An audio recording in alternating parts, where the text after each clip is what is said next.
Hey there, my friends. It's really good to see you back here with me. My name's Tom, and today I want to take you on a little journey into a book that I think you're going to find pretty fascinating. The book is called The Prodigal Tongue, and it's written by an author named Lynn Murphy. Now, this book isn't like the other books we've talked about together. Instead of telling a story, it talks about the English language itself, how people speak it, how it changes over time, and even how folks sometimes argue about what's correct. Before we jump in too far, let me break down the title for you in the simplest way I can. The word prodigal usually describes someone who goes far from home, changes along the way, and then surprises everyone when they finally come back. And the word tongue is just another way of saying language. So when we put those two ideas together, the prodigal tongue becomes a fun way of saying that English is a language that has wandered all over the world, changed itself in different places, and now looks pretty different from the kind of English that stayed where it began. You can almost imagine English like a curious traveler who packed a bag, set out on a long journey, and picked up all sorts of new habits, new words, and new ways of speaking while exploring the world.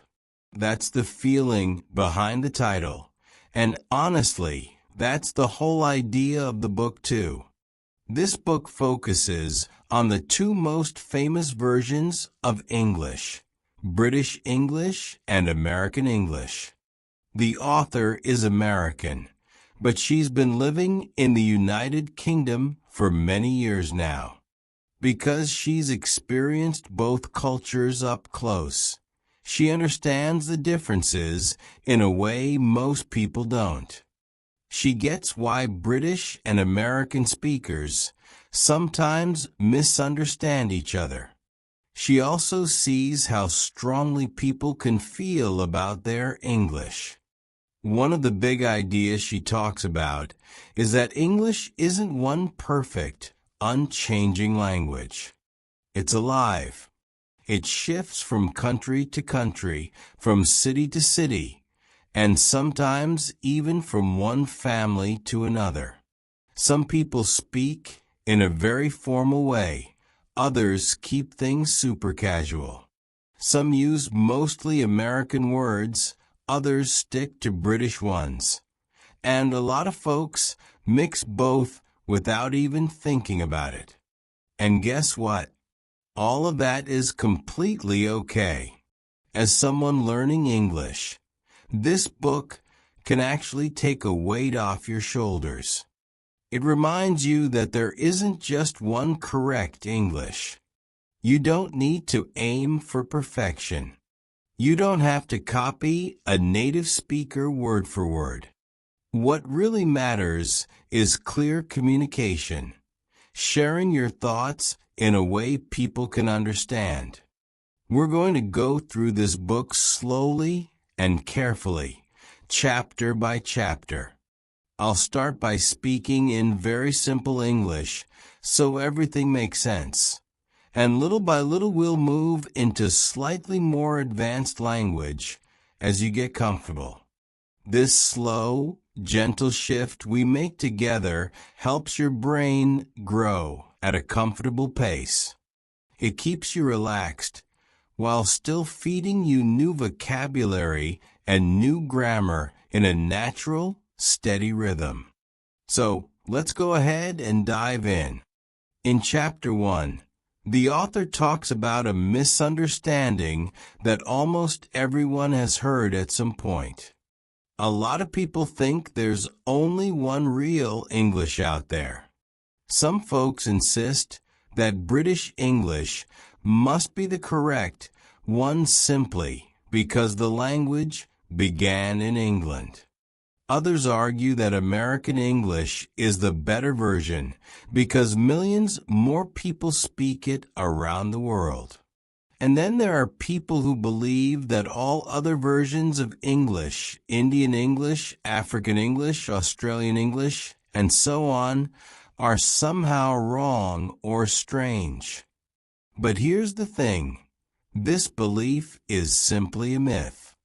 And a myth, as the author explains, is basically a story that people treat as truth even when the facts say otherwise.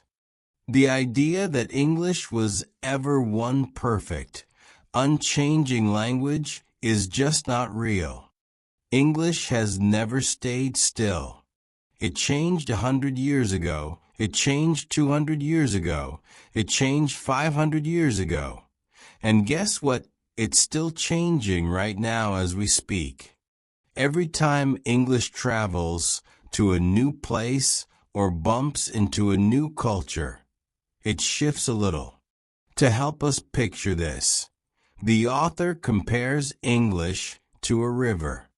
A river flows from one place to another, always moving, always touching new land and new shapes along its path. And each place the river runs through changes it just a little. Maybe the water gets clearer, maybe it turns a bit muddy, maybe it flows faster or slower, but it never stays exactly the same. English works the same way. When the language made its way to America, to Canada, to India, to Africa, to Australia, it naturally picked up new words, new accents, new styles. So British English and American English aren't better or worse. They're simply different parts of the same long river. Connected, yes, but definitely not identical. And identical just means perfectly the same in every detail. For people who are learning English, this chapter carries a really important message. You don't have to chase some magically perfect version of English because that version doesn't exist. What you do need is clarity. If you speak in a way that lets others understand you, then your English is already doing its job. The author also points out that people often feel proud of the English they grew up with. British speakers might say, "Oh, American English sounds too casual, too loud." Americans might respond, "British English sounds too formal, too stiff, too old-fashioned." But these reactions come from culture, from habits, traditions, and personal taste, not from language rules. The English itself isn't wrong. It's just flavored differently depending on where you're standing. And that's really the heart of it. The language isn't wrong. It's simply different. To make this easier to see, the author gives a few simple examples of everyday vocabulary. In the UK, folks say flat. In the US, we say apartment. In Britain, people talk about going on holiday, while Americans say vacation. And in the UK, people wear trousers, but in the US, we call them pants. None of these words are mistakes. None of them are better. They're just shaped by the places they grew up in. Each version belongs naturally to its own culture. What this means for you, someone learning English, is actually pretty freeing. English doesn't belong to one single country. It belongs to everyone who uses it, including you. You don't have to copy one country's style perfectly to sound correct.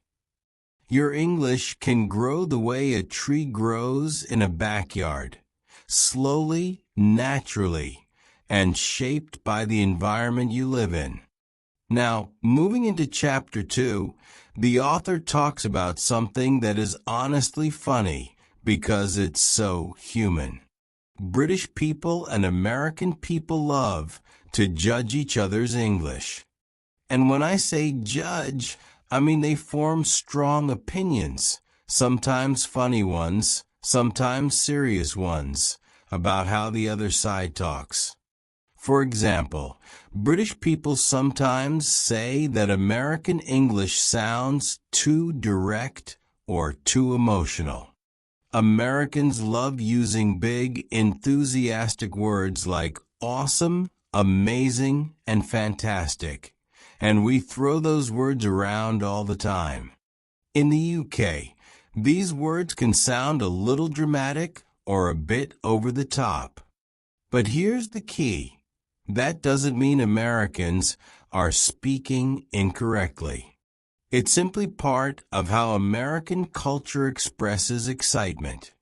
On the flip side, Americans sometimes feel that British English sounds too polite or maybe a little complicated. British speakers often use polite hints, soft little suggestions instead of direct statements. But to Americans, who usually prefer a straightforward sentence, those hints can feel confusing, like someone is talking in circles instead of just saying what they want. At this point, the author makes an important point. When people judge a language, they don't usually realize that they're not actually judging the words themselves. What they're really reacting to is the culture behind the words. Language and culture grow together like two vines twisting around the same pole. That's why two versions of English, even though they come from the same family tree, can sound completely different. For English learners, this chapter answers one of the most common questions. Should I learn British English or American English? Which one is correct? Which one is the best? And what happens if I mix them? The author gives a clear, simple answer, one that might surprise you.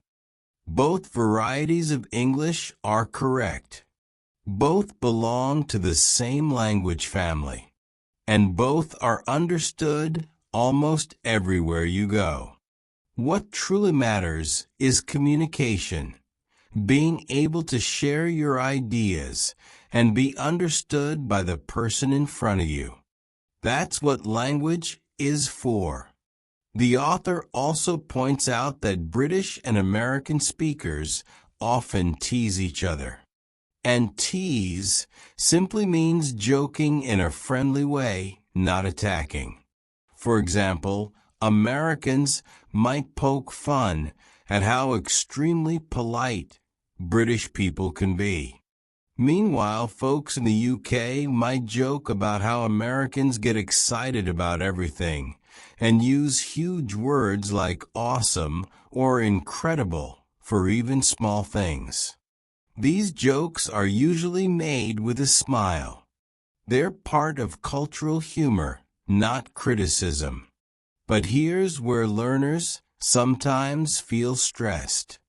When they hear these jokes, they mistakenly think, oh, maybe my English is wrong too. But don't worry, those jokes aren't about you at all. They're things native speakers say to each other.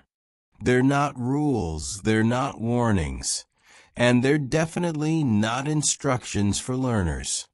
They're just playful comments between two groups who have known each other for a long time.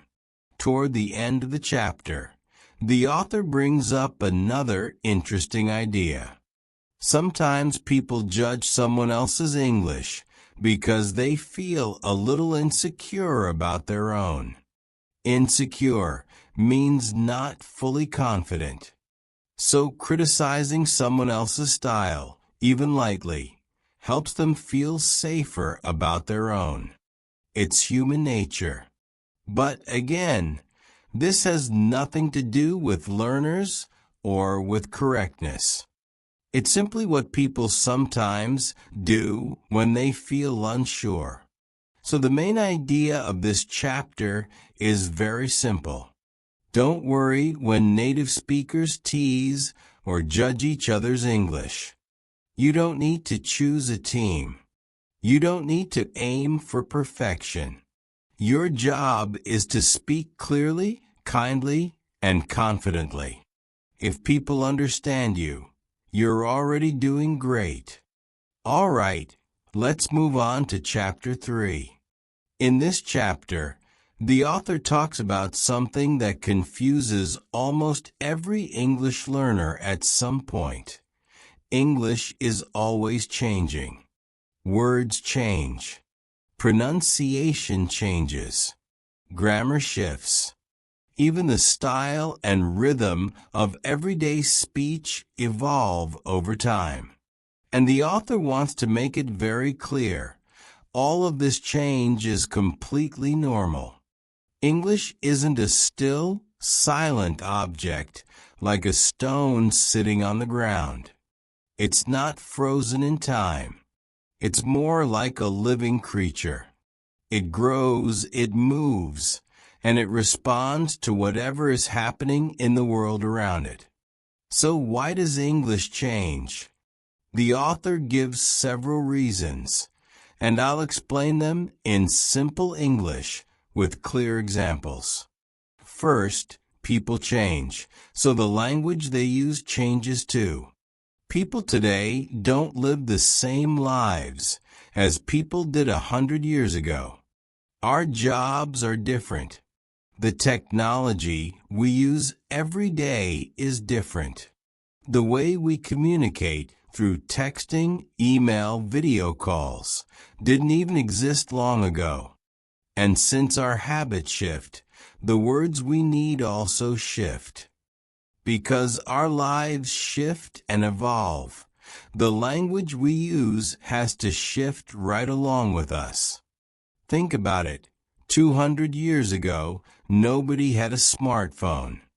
Nobody had internet access. So of course people didn't have words like download, email, selfie, or Wi-Fi. Those words didn't exist because the things they described didn't exist. Our modern life created these new words, and English simply grew to keep up. Another big reason English changes is the way it spreads across the world. English isn't just spoken in one place anymore. It's used in the UK, the United States, Canada, Australia, New Zealand, India, South Africa, and dozens of other countries. And each of these places has its own culture, its own history, its own food, weather, traditions, and attitudes. So naturally, each place shapes English in its own way.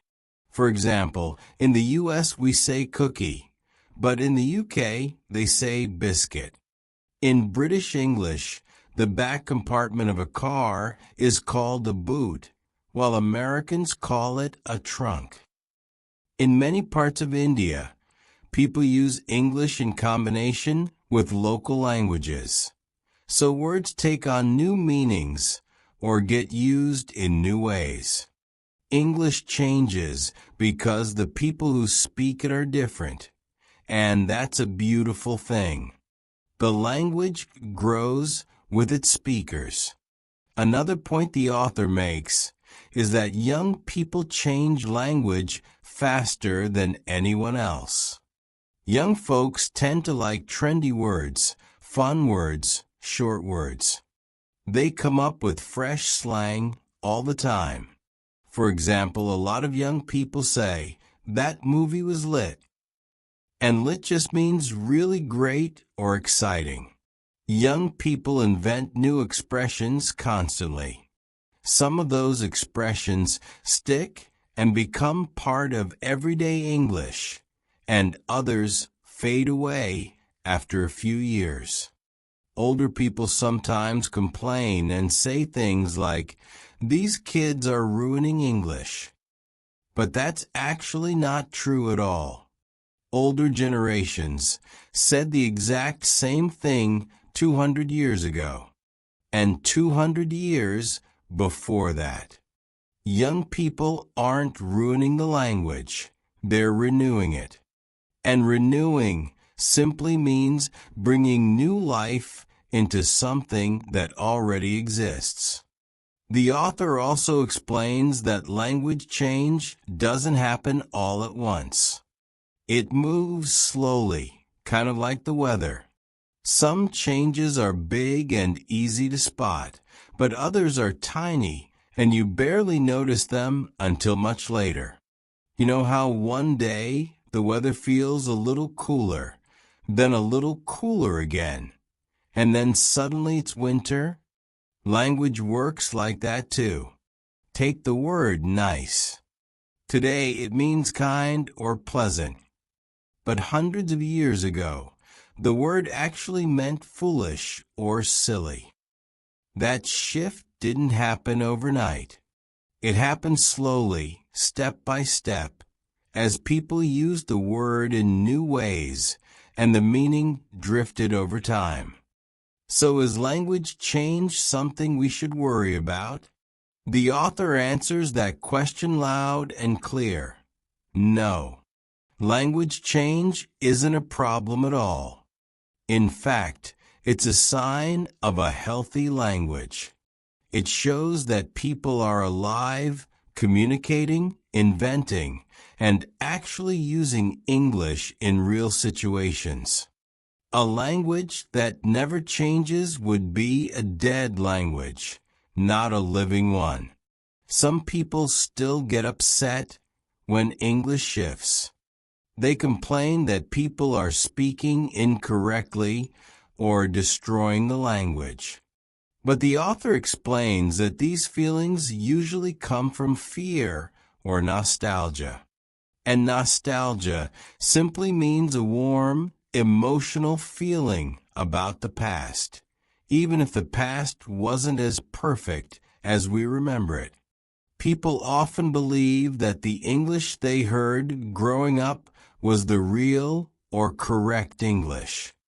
But the English of their childhood had already changed from the English of their grandparents.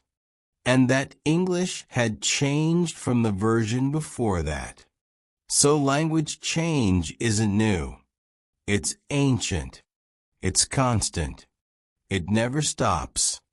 And honestly, that's a good thing. This chapter is especially helpful for English learners because it teaches you something freeing. You're going to hear many kinds of English.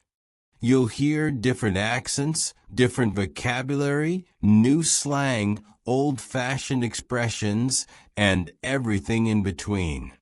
And all of that is completely normal. You don't need to freeze, panic, or worry that something is wrong. You don't have to fix English. You don't have to choose one perfect version. Instead, you get to enjoy English as a living, breathing system, a language that happily absorbs new ideas and new words. For example, if you learn both flat and apartment, that's great. If you know holiday and vacation, perfect. If you understand both autumn and fall, even better. The more versions and expressions you know, the stronger and more flexible your English becomes. It's like filling a toolbox with more tools. Each one helps you communicate in a different situation. At this point you might wonder, why does English seem to change even faster today? And the author explains that modern technology plays a huge role. Before the internet, language traveled slowly. New words took years to spread. But now, language can change overnight. People invent new expressions on social media every month. Emojis sometimes replace entire phrases. Words get shortened, mixed, borrowed, and transformed instantly. English is now part of a huge global conversation, and the speed of that conversation makes the language evolve quicker than ever. As a learner, this is actually exciting. It means you're not studying something old and dusty. You're learning a language that's alive, creative, and constantly on the move. You're stepping into a story that's still being written. Now, the author moves to something both funny and very normal. Even though Americans and Brits technically speak the same language, they sometimes misunderstand each other, and the results can be pretty entertaining. The author explains that these funny misunderstandings happen for a bunch of different reasons. But the good news, the part that really matters, is that these little mix-ups actually teach us something important about English. And honestly, they should help you relax. Because if native speakers, people who grew up with the language, sometimes misunderstand each other, then of course learners will experience the same thing. It's completely normal. Let's break this down step by step, in simple English with clear examples. The first point is that some words exist in both British and American English, but they don't mean the same thing. And when the same word has two different meanings, misunderstandings are almost guaranteed. Take the word pants, for example. In American English, pants are the clothing you wear on your legs, the same thing British speakers call trousers. But in British English, pants usually means underwear. So imagine an American cheerfully saying, "I love your pants."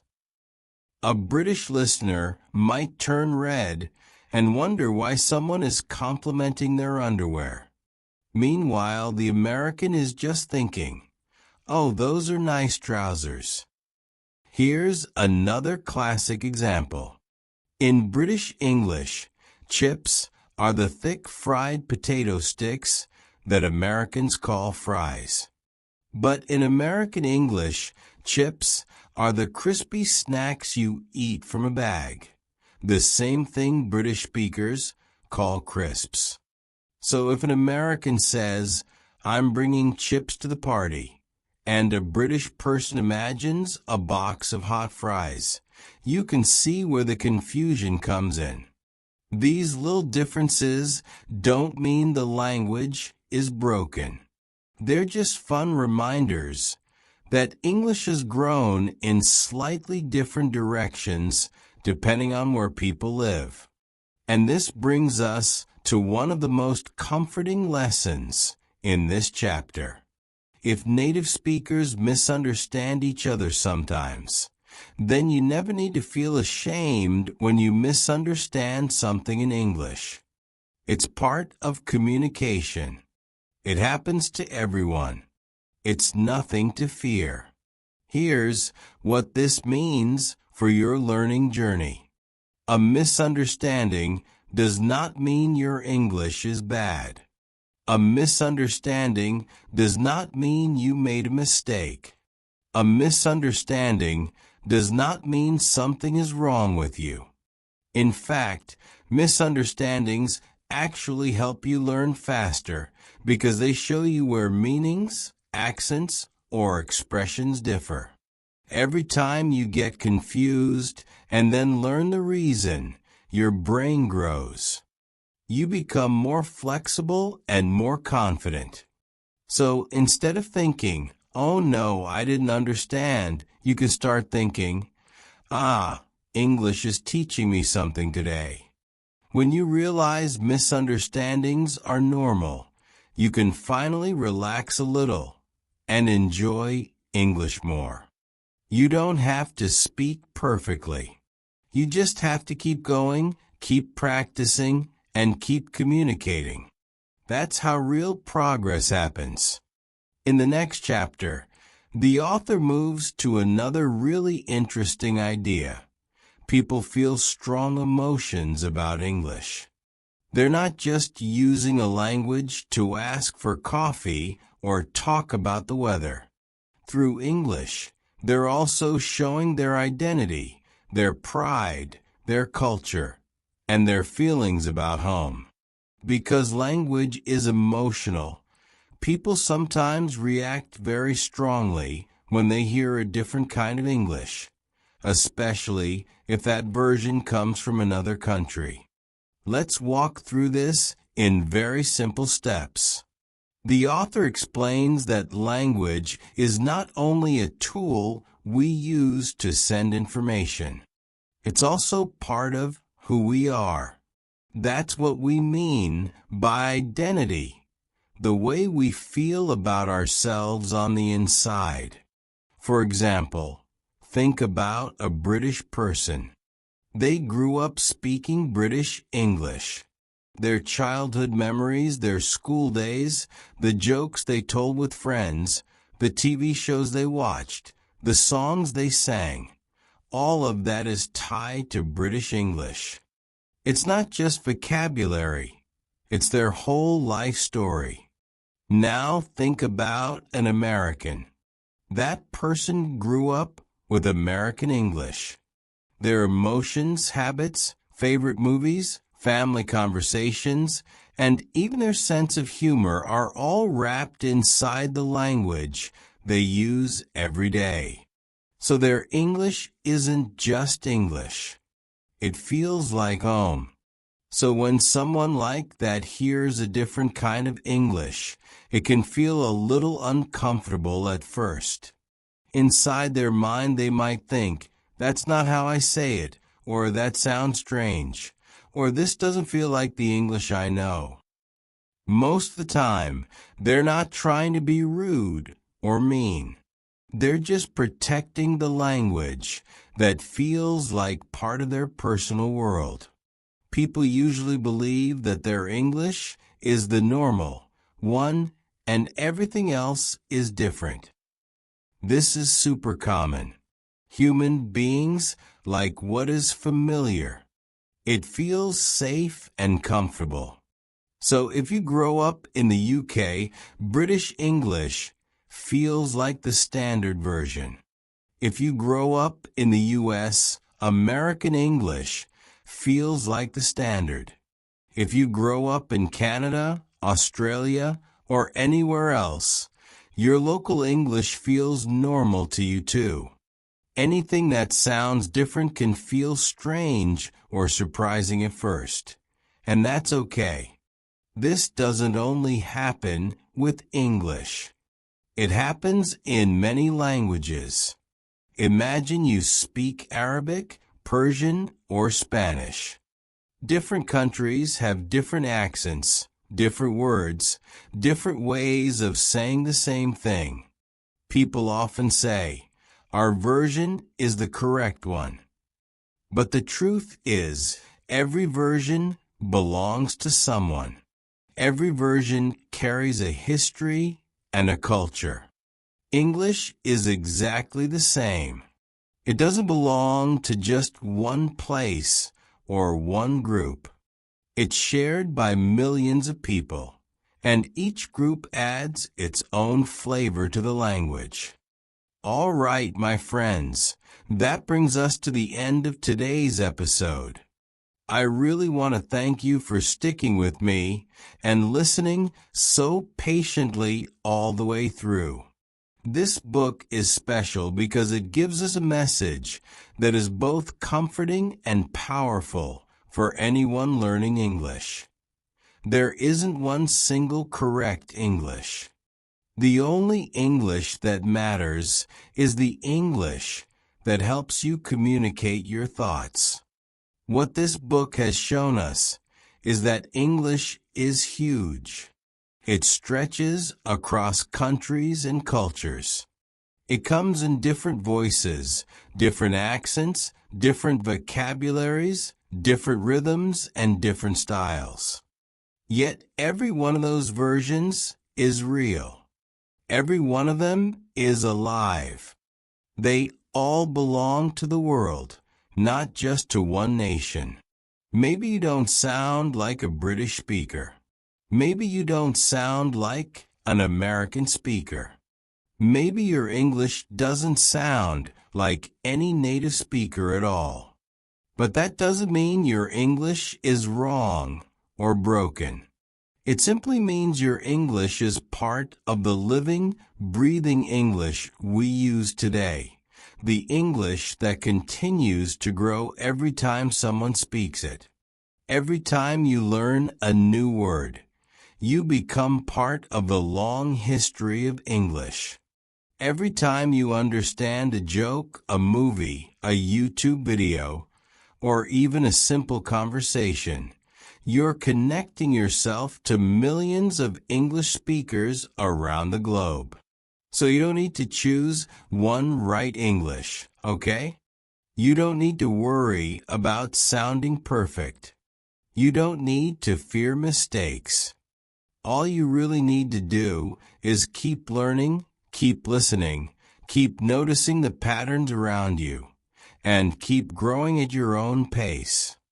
I'm Tom, and this is English Unleashed. Thanks for joining me today. Bye for now. Before we wrap everything up for real, I want to leave you with one more thought. Something the entire book quietly reminds us of from beginning to end. English is not a test you have to pass. It's not a code you have to memorize perfectly. It's not a competition between accents or countries.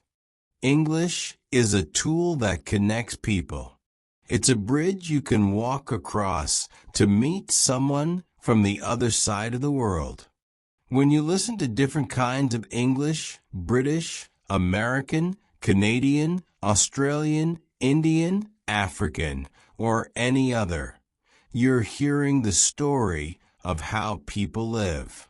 You're hearing their humor, their history, their culture, their personality. Every version of English tells you something about the people who use it. And your version of English will tell your story too. The author wants you to understand that learning English isn't about becoming someone else. It's about expanding the person you already are. You're not supposed to erase your accent. You're not supposed to hide your culture. You're not supposed to pretend you're from a place you're not. Your English will always carry a piece of where you come from, and that's something to be proud of. Think of English as a big house with many rooms. Some rooms have British voices, some have American voices, some have voices from all over the world. And there's a room for your voice too. You are not knocking on the door asking for permission. You're already inside, walking around, exploring, learning, laughing, and growing.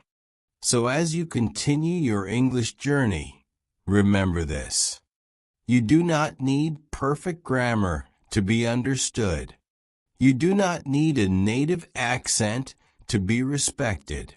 You do not need to choose one right English to belong. All you need is curiosity, patience, and the courage to keep showing up. Every time you practice, you're building confidence. Every time you listen, you're sharpening your understanding. Every time you speak, even when it feels scary, you're taking one more step toward fluency. So keep going, my friend. Keep learning. Keep speaking. Keep enjoying the process. You are doing better than you think. I'm proud of you for making it all the way through this journey with me. And trust me, your English story is just beginning.